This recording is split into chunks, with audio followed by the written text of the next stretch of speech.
ఏం చేయాలనే దానిపై సుదీర్ఘ సమాలోచనలు జరిగినట్టు తెలుస్తుంది.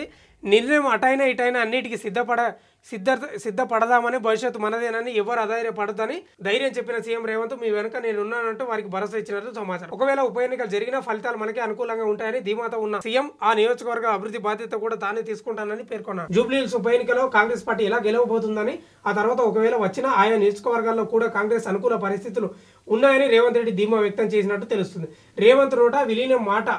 జూబ్లీహిల్స్ ఉప ఎన్నికల తర్వాత టీఆర్ఎస్ పార్టీకి చెందిన మిగతా ఎమ్మెల్యేలను ఆకర్షించి విలీన ప్రక్రియను పూర్తి చేసే ఆలోచనను ఈ సందర్భంగా రేవంత్ రెడ్డి బయటపెట్టినట్టు తెలుస్తుంది. విలీన ప్రక్రియ దొరికితే ప్రస్తుత సమస్యలకు పరిష్కారం దొరుకుతుందని భావన ఆయన వ్యక్తపరిచారు. ఒకవేళ ఉప ఎన్నికలే వస్తే ప్రస్తుతం బీఆర్ఎస్ ఉన్న పరిస్థితిలో కాంగ్రెస్కే విజయ అవకాశాలు ఎక్కువ ఉంటాయని ఆయన చెప్పినట్టు రేవంత్ రెడ్డి గారు భరోసా ఇస్తున్నాడంట. డి అంటే డి, ఏదన్నా కానీ అయితే అయ్యింది, పోతే పోయింది అని నిన్న ఎమ్మెల్యేలతో ఆయన ఇంటికి పిలిపించుకొని మాట్లాడింది కదా. ఏదైనా కానీ మీరు రెడీగా ఉండండి, నేను మీ వెనక ఉన్నా, మీ నియోజకవర్గాల అభివృద్ధికి నిధులు కేటాయిస్తా. ఈ బైపోల్ ఎన్నిక ఉంది కదా, అది అయిపోని దాని తర్వాత అసలు రూపం బయట పెడతా అంటున్నాడు. అంటే మళ్ళీ ఎమ్మెల్యేలు గుంస్తాడంట.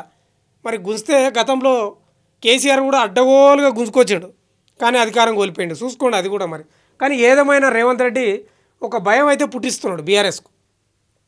చూడాలి బైపోల్ ఎలక్షన్